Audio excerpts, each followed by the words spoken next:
What is up, guys? It's your boy Grandmaster Cacus, and today Grandmaster Nightfalls are back within Destiny 2 for the first time since the launch of the final shape expansion. And oh my goodness, it is a fantastic week to be doing them, because right now we have double Nightfall rewards, so a great chance to get caught up on those valuable resources like Ascendant Shards. Not only that, it's increased Vanguard drops as well, and on top of that, the brand new Scintillation Heavy Linear Fusion Rifle is dropping also, and it has some crazy rolls. I mean, I got Envious Assassin plus a Reservoir Burst. I have another one with Rewind Rounds plus Firing Line. That is some pretty spicy combinations. So let's get started with what you need to do to overcome this week's featured Nightfall, the Glassway.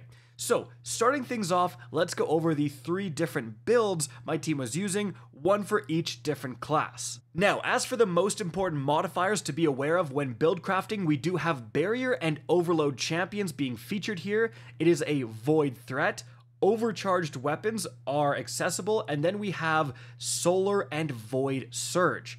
So, as for the builds, in this video, I am going to breeze past them a lot quicker than I normally do because I've actually done dedicated videos on all of the different builds we were using today. So, for myself, within the Titan, I'm using the Prismatic Ability Spam build I posted a video about yesterday, so that's going to be linked right up above. Check that out if you need more explanation. But the main thing that is going to be changing is going to be the weaponry. Obviously, that's mainly determined by the surges present as well as what champions we're facing. So I am going to be using the Graviton Lance Anti-Barrier Pulse Rifle, and this is just a fantastic overall weapon.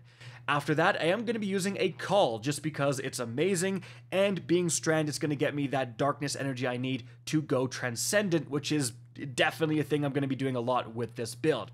Lastly, for the rocket launcher, I did decide to go with the Faith Keeper because it's Void. I want to have Void weapons present in my build because I can give them volatile rounds all the time, and so that's why. However, like a solar rocket launcher would also have been a great choice here.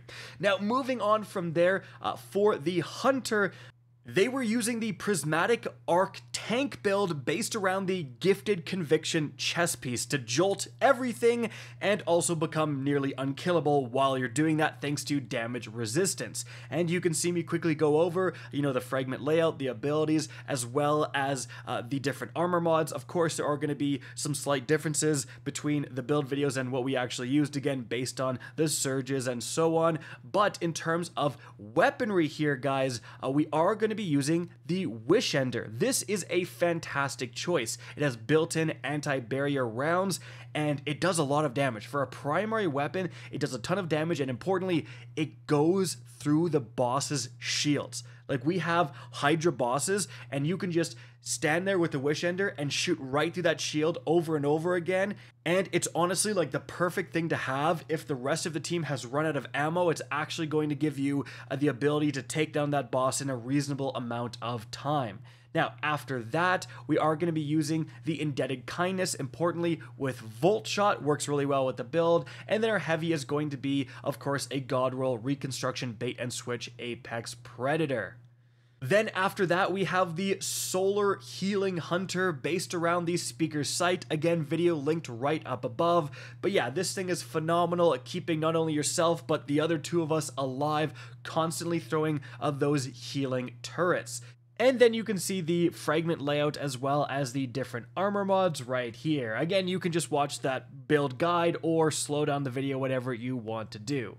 Now, in terms of the weapons, we do have, of course, the No Hesitation, just to, again, keep us alive, extremely good within this build. And then we're actually using, importantly, this grenade launcher here because it has Chill Clip. Slow is going to stun those overload champions. And you may notice at this point, like, we don't have a hand cannon. There's actually no one using a dedicated weapon that can deal with overload champions, which, probably be safer if we did, but since my grenades jolt, since the Prismatic Hunter is jolting and slowing with the Dust Field, and since the Warlock also has slow here with the Lingering Dread, we actually handled all of the overload champions just fine while being able to use other more advantageous weapons for our builds. So keep that in mind, guys. Another way to consistently stun those champions is to use the correct elemental effects that will stun them. And if you have enough jolt, you really don't need a dedicated weapon to stun them. Now, after that, we are, of course, using the Galahorn to absolutely boost the crap out of the other two teammates' rocket launchers. Now, moving on from there to a bunch of tips for the strike itself. Now, right off the rip, I want to say, and you're probably going to notice, that the Fallen Vandals will drop those like fallen slow mines. Make sure to be aware of those. Those are just going to get you killed if you accidentally get exploded in one and there's a champion looking at you, right? So really be vigilant of taking those down. Now, another tip I have here, if you are using my Prismatic Titan build, use your super. Like, seriously, you have so much super regeneration.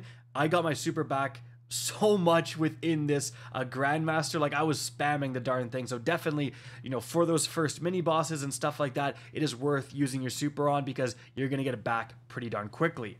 I also want to mention, again, since we are using prismatic builds, remember what I said earlier about the different elemental effects stunning overloads.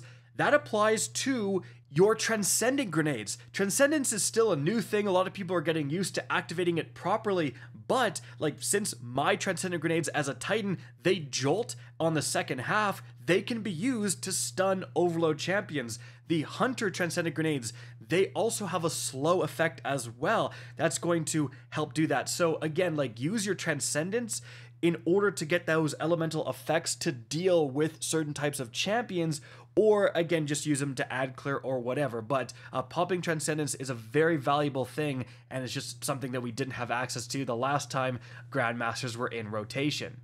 Moving on from there, guys, you're eventually going to get to this section here where you have to stand on this plate while a constant stream of shanks and snipers are spawning on the two opposite walls. Now, importantly, the massive tip for this section is that enemies will only spawn when you're on the plate. So what you can do to make this section way easier is simply hop on the plate and immediately get off. One wave of enemies will spawn, and then once you deal with that one wave, you know, back behind the plate from cover, no more enemies will spawn. 0 enemies will spawn until you step back on the plate.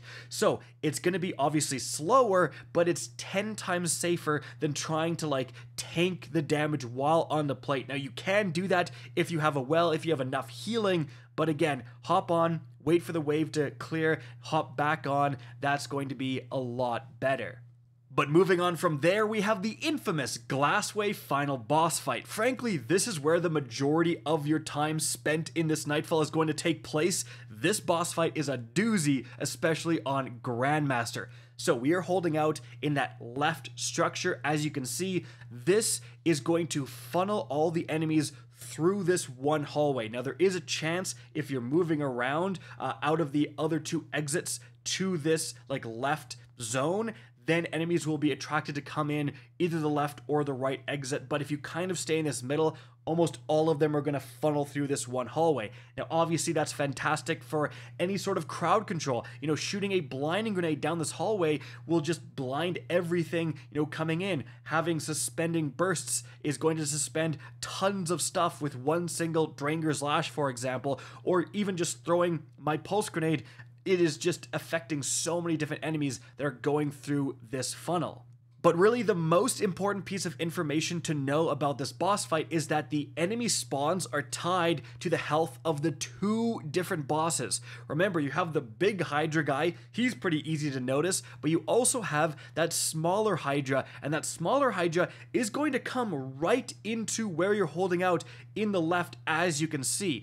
But importantly, you may want to ignore that guy. You may want to just let him sit there. He's gonna shoot at you, but it's not gonna do like a tremendous amount of damage, and deal with the adds first. Now, that's because if you do kill that smaller Hydra, guess what? More adds will spawn, and they will spawn on top of already spawned adds. So for an example, you're going to get a bunch of the wyverns that spawn, and a lot of people have trouble dealing with them. They are a pretty brutal enemy, and if you just nuke that smaller Transcendent Hydra, more wyverns will spawn. So a lot of people, instead, they kill all the wyverns, they make sure they're good, and then they say, okay, Now we nuke the Hydra, and then you get a second wave spawn just so you're not overwhelmed with ads. And the same thing kind of does work with the main boss.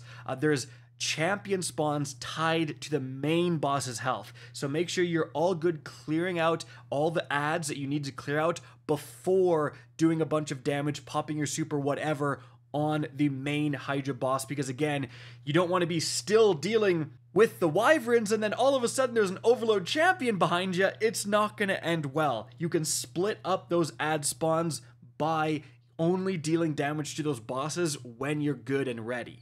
Because quite frankly, and a huge tip for this section is that the bosses are the least of your concern. Like if you're going to be sent to orbit, it's probably going to be because of an insane amount of overload champions, barrier champions, or the wyverns all pushing you at the same time. Guys, use your heavy, use your supers on those guys. If you see two overload champions next to each other stunned, dump your rocket launchers. There is so many times where people will save every single bit of heavy for the boss and then be sent to orbit before they can even use a single round of their rocket launcher. That's why we have stuff like the Wish Ender, right? Like it's gonna take a little bit longer, but you'll actually get the W. You're actually going to get the completion, rather than if you save all of your powerful stuff and never use it on the champions and the wyverns, that's when you get overwhelmed and again, your team gets wiped. So seriously, like you're going to need to be expending your supers, your heavy stuff when you do have those big ads, those champions pushing you, especially if they're like coming inside to that left area where you're holding out. You just need to nuke them as quickly as possible. It's so easy to get overwhelmed by those guys. But after that, when you are left with just the boss, remember you're gonna need to split up for this part. Like have one person go shoot the boss to get the boss's attention, and the other two people can get into a good spot and maybe let loose a couple of rocket launchers. The thing about this boss is he's probably just gonna take a long time. Now you could incorporate stuff like the Anarchy grenade launcher or the Wither Horde to just shoot this guy and then have that continual damage over time when you're not being shot back. That is an option, but either way, it's probably still going to take a decent amount of time. And so guys, that's going to be it for the video. I hope you enjoyed and found this informative. If you did, please remember to help me out by simply rating and especially sharing this video. If you guys want to see more Destiny 2 content similar to this, don't be afraid to slap that subscribe button. If you want to get in touch with me and keep up to date with the latest channel activity, the best way is to follow me on Twitter at RickCacus. That is linked in the description down below. Again, I hope you enjoyed the video, and as always, have a good day.